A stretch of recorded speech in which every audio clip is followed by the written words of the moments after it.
नमस्कार, मैं ज्योति श्रीवास्तव। आप देख रहे हैं सी न्यूज भारत। वक्त हो चुका है न्यूज बुलेटिन का। इस बुलेटिन में बात करेंगे अलीगढ़ की, जहां रक्तदान महादान की तर्ज पर लोगों ने किया रक्तदान। आगे बात करेंगे चतरा की, जहां रेड क्रॉस सोसाइटी भवन में थैलेसीमिया जागरूकता शिविर का हुआ आयोजन। साथ ही बात होगी हापुड़ की, जहां अधिवक्ताओं के धरना स्थल पर पहुंचे आम आदमी पार्टी के राज्यसभा सदस्य। इन तमाम खबरों पर विस्तार से करेंगे चर्चा। अलीगढ़ में रक्तदान महादान की तर्ज सामाजिक लोगों के द्वारा रक्तदान शिविर लगाकर रक्तदान किया गया। शिविर में महिलाओं ने भी रक्तदान कर बढ़ चढ़ कर हिस्सा लिया। रक्तदान शिविर के संयोजक ने बताया कि इस तरह का शिविर हम पिछले 9 वर्षों से लगाते आ रहे हैं। हमारे द्वारा किया गया रक्तदान जिला अस्पताल को दान किया जाता है, जिससे अस्पताल में आने वाले आपातकालीन स्थिति में मरीज को रक्त की पूर्ति की जा सके और समय रहते मरीजों की जान बचाई जा सके। शिविर के संयोजक ने कहा कि लोगों के अंदर रक्तदान देने को लेकर जो भ्रांतियां हैं, उन पर ध्यान ना देकर आगे बढ़कर रक्तदान करना चाहिए। रक्तदान करने से हमारे शरीर में किसी भी तरह की कोई परेशानी नहीं रहती है और रक्तदान करने से हमारा शरीर स्वस्थ रहता है।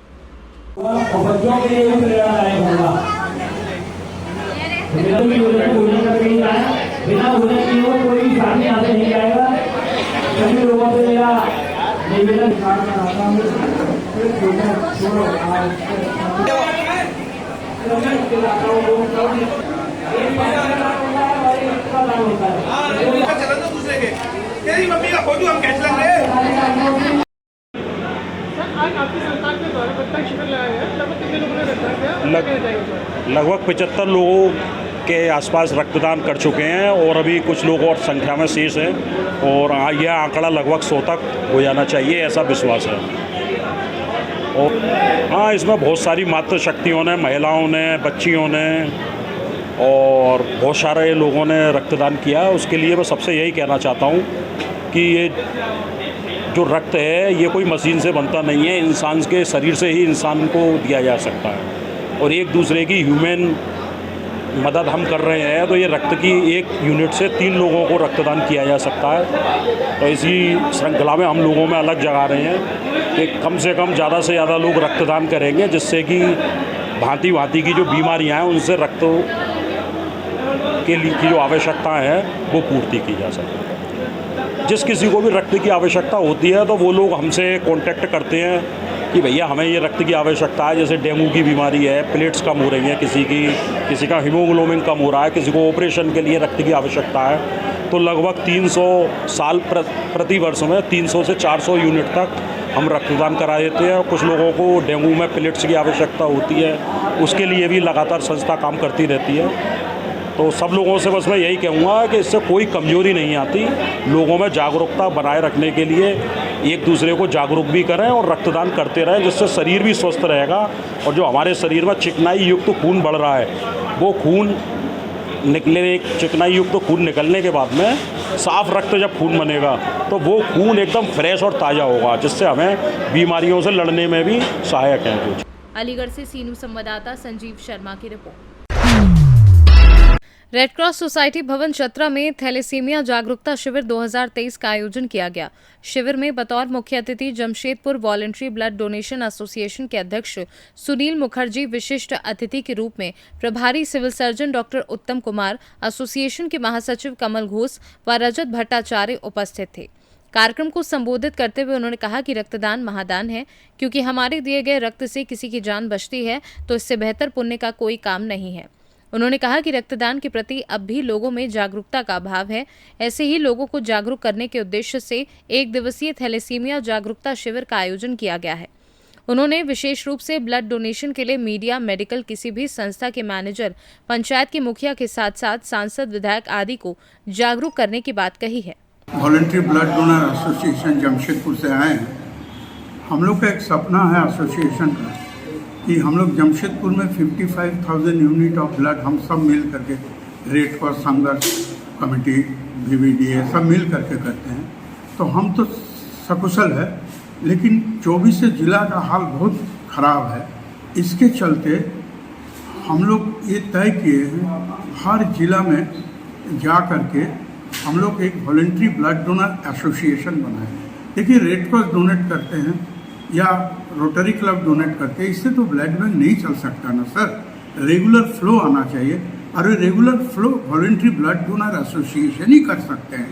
वो लोग गांव में शहर में जाके मोटिवेट करके डोनर ला के local blood bank, government blood bank को सुचारू रूप से चलने के लिए सहायता कर सकता है। यही उद्देश्य लेकर के हम लोग 12 जगह जिला में हम लोग एसोसिएशन फॉर्म किए, आगे भी जाएंगे। इस 12 जिला का है गुमला, लोहरदगा, हजारीबाग, देवघर, रामगढ़, जामताड़ा, धानबाद, गोड्डा, दुमका, कोडरमा, और आज आए हैं चतरा में डॉक्टर मिस्टर आर.के. अग्रवाल जी, जो सचिव हैं रेड क्रॉस सोसाइटी का।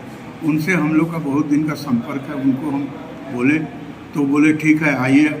तो हम हमारे साथी कमल घोष जनरल सेक्रेटरी और रजत भट्टाचार्य जो मेंबर है, हम लोग तीनों आए। कल रात को गेस्ट हाउस में थे, आज सुबह में रेड क्रॉस चौहत्तर में आकर के हम लोग मोटिवेशनल लेक्चर दिए और एक कमेटी बनाए, जिस कमेटी में एक प्रेसिडेंट, सेक्रेटरी, ट्रेजरर, 7 मेंबर का चयन हुआ, और इस तरह से हम लोग आगे बढ़ते रहेंगे। चतरा से सीनू संवाददाता लकी की रिपोर्ट।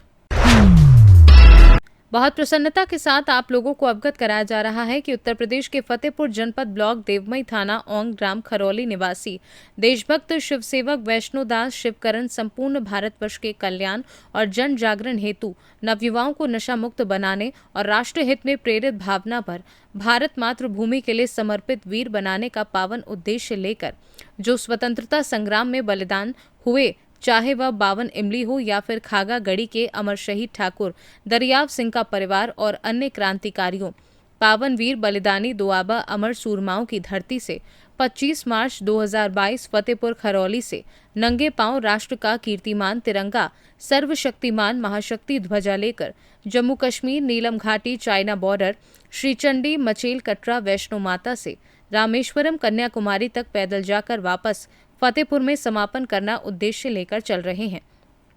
और इसी बीच जहां भी जाएंगे स्वतंत्रता सेनानियों की याद में और राष्ट्र को सुरक्षा दे रही जल थल वायु सेनाओं की दैवीय सुरक्षा शक्ति मिलने की सामूहिक प्रार्थना करवाकर 5 वृक्ष नीम, पीपल, बरगद अनिवार्य 2 फल वाले या पूजनीय और छाया प्रदान करने वाले वृक्षारोपण कर पर्यावरण संरक्षण पर जागरूकता अभियान लेकर पैदल यात्रा कर रहे हैं। ये आपके प्रयागराज मंगल उत्तर प्रदेश का पावन पवित्र प्रांत जो फतेहपुर जनपद जो अमर शहीद दोआबा वीर बलिदानियों की घाटी कहलाती है, वहाँ से 25 मार्च 2022 यह दूसरी पदयात्रा है। जबकि इससे पहले 7 अक्टूबर 2009 से ग्राम खरौली देवमई ब्लॉक के अंतर्गत तहसील डंके से निकले हुए हैं। इसका मेन उद्देश्य है स्वतंत्रता सेनानियों जो हमारे भारत के आज़ादी काल में अपने शहीद को बलिदान दिया, कुर्बान किए, उनके लिए जो है श्रद्धांजलि अर्पित के रूप में नीम, पीपल, बरगद, आम, आंवला ये पूरे भारत में प्रत्येक जनपद में, प्रत्येक मुख्यालय में, तहसील में जा जाकर स्थापित करवाना, वहाँ के क्रांतिकारियों के नाम पर पौधों को रोपण करवाना। इसके साथ में हमारी जो जल थल वायु सेनाएं हैं जो सरहद पर 24 घंटे सुरक्षाएं देती हैं, डटी रहती हैं, जिनके बदौलत चैन की नींद और सुख की रोटी खा के हम सब लोग सोते हैं, तो उनके लिए दैवीय सुरक्षा शक्ति की कामना की जाए। यह है आपके फतेहपुर जनपद से नीलम घाटी कश्मीर जो चाइना बॉर्डर है, वहाँ तिरंगा महाशक्ति ध्वजा चढ़ा के 30 नवंबर 2022 नीलम घाटी से अब रामेश्वरम कन्याकुमारी की ओर जा रहे हैं। जबकि आपका जो यात्रा रही यूपी, एमपी, हरियाणा, राजस्थान, चंडीगढ़, हिमाचल प्रदेश, जम्मू कश्मीर से अब आपके हरियाणा से दिल्ली, गाजियाबाद होते हुए शाहजहांपुर संगे में सागंग से पावन पवित्र धरती आपके बुद्धेश्वर महादेव में आज पहुंचे हुए हैं। यहाँ भी स्वतंत्रता सेनानियों की याद में नीम, पीपल, बरगद, आम, आंवला वृक्षारोपण होगा श्रद्धांजलि रूप में। अब यहाँ से कन्याकुमारी प्रस्थान होगा। जय जय श्री राम। हमारे इस लखनऊ की पावन धरती पर आदरणीय हमारे शिवकरण जी जो देशभक्त हैं, देशभक्त को जगाते हुए नंगे पैर जगह जगह चलते हुए हर जिले में वृक्षारोपण कर रहे हैं। हजारों, सैकड़ों, करोड़ों वृक्ष लगा चुके हैं अब तक। इन्होंने 2009 से अपनी पदयात्रा आरंभ की है और अभी न जाने कब तक ये यात्रा चलेगी, कुछ अभी समय निर्धारित नहीं है। साल लग जाए, 2 साल लग जाए, 1.5 साल लग जाए, इसका अभी कोई समय निर्धारित नहीं है। नंगे पैर पद यात्रा कर रहे हैं। आज हमारे लिए ये सौभाग्य की बात है, गर्व की बात है कि हमारे लखनऊ की पावन धरती बाबा भोलेनाथ बुद्धेश्वर पे इनका आगमन हुआ। हम सभी मिलकर सभी स्वागत करते हैं, इनका अभिनंदन करते हैं, वंदन करते हैं और मुझे गर्व है। और मैं आगे सभी भाइयों को ये जागरूक करना चाहती हूँ कि सभी नशा मुक्त छोड़कर हमारे इस भाई से प्रेरणा लें, हमारे देशभक्त शिवकरण जी से। फतेहपुर से सीनू संवाददाता बीके श्रीवास्तव की रिपोर्ट। उत्तर प्रदेश के जनपद हापुड़ में 29 अगस्त को वकीलों पर हुए लाठीचार्ज के विरोध में आज सोमवार को आम आदमी पार्टी से राज्यसभा के सदस्य संजय सिंह हापुड़ कचहरी में अधिवक्ताओं के साथ धरना स्थल पर पहुंचे, जहां उन्होंने अधिवक्ताओं को समर्थन देते हुए कहा कि लोकसभा का सत्र आने वाला है। अगर उससे मैं पहले बहाल हो गया तो देश की संसद में हापुड़ में वकीलों पर हुए जुल्म का मामला गूंजेगा। आप नेता संजय सिंह ने कहा कि हापुड़ में शासन प्रशासन ने जुल्म और ज्यादती की सारी इंतहा पार कर दी है। वकीलों को दौड़ा दौड़ा कर पीटा गया। वकीलों की एक एक मांग को सरकार को पूरा करना चाहिए। एसआईटी तो मजाक है, बिकरू कांड हो एसआईटी, जल जीवन मिशन का घोटाला हो एसआईटी, कोरोना के सामानों में खरीद में घोटाला हो एसआईटी, हाथरस कांड हो एसआईटी। एसआईटी से निकलता क्या है? जब वीडियो मौजूद है, साक्ष्य मौजूद है, वकीलों को मारते हुए तस्वीरें मौजूद हैं, तो उन लोगों पे कार्रवाई कीजिए। आप इतना डिले क्यों कर रहे हैं? ये मेरा कहना है। आज हापुड़ आया था। हापुड़ में पिछले कुछ दिनों से अधिवक्ताओं का आंदोलन चल रहा है। यहां पर प्रशासन शासन ने जुल्म और जाति की सारी इंतहा पार कर दी। वकीलों को दौड़ा दौड़ा के हापुड़ की सड़कों पर पीटा गया और इनके समर्थन में जो पूरे उत्तर प्रदेश में आंदोलन हुआ तो कई जिलों में वकीलों को पीटा गया। अभी मुझे अधिवक्ता साथी बता रहे थे कि यहां पे 30 से ज्यादा वकील गंभीर रूप से घायल हुए लाठीचार्ज में। वकीलों की जो मांग है, एक एक मांग सरकार को तुरंत पूरा करना चाहिए। काले कोट से टकराने का काम मत कीजिए, वरना ये काला कोट पहनने वाले लोग सरकार का चेहरा काला कर देंगे। अधिवक्ताओं की बातों को सुनिए। पुलिस वाला हो, उसके जुर्म से पीड़ित आदमी अदालत आता है। कोई गुंडा हो, माफिया हो, उसके जुर्म से पीड़ित आदमी अदालत आता है। अब जब अदालत में ही लाठी चलने लगेगी, अदालत में ही गोली चलने लगेगी, वकील ही सुरक्षित नहीं रहेंगे, तो प्रदेश की कानून व्यवस्था क्या होगी आप अंदाजा लगा सकते हैं। मैं फिर से मांग करता हूं कि हापुड़ के वकीलों पर जो लाठीचार्ज हुआ है उसमें जो प्रशासन के लोग शामिल थे उनके खिलाफ कार्रवाई की जाए, उनको सस्पेंड किया जाए। और साथ ही साथ पार्लियामेंट का सेशन आने वाला है, अगर उससे पहले मैं बहाल हो गया तो देश की संसद में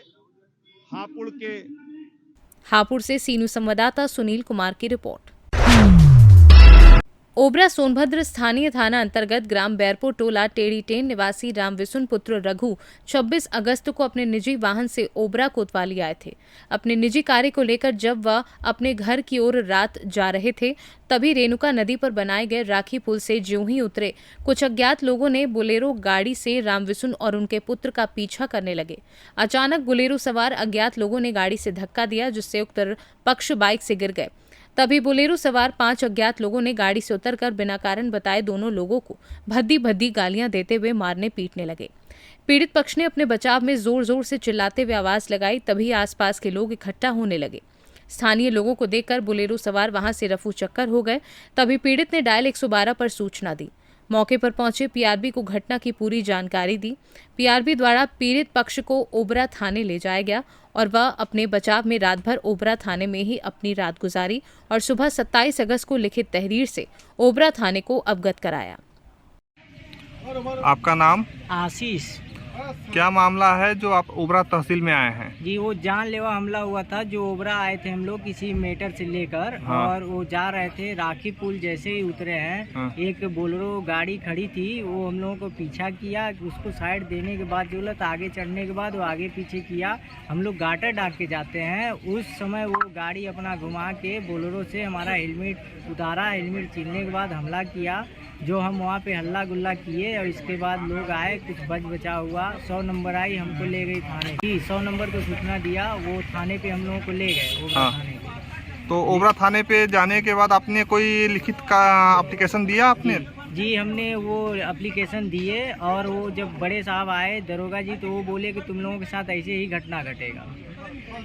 तो ऐसे ही घटना घटेगा मतलब कहने का मतलब? वो उनका कहने का मतलब ये था कि चोरी करोगे तो ऐसे ही होगा। चोरी का मामला कहाँ से आ रहा है ये प्रकरण में? ये हमको नहीं समझ में आ रहा है कि ऐसे क्यों बोले।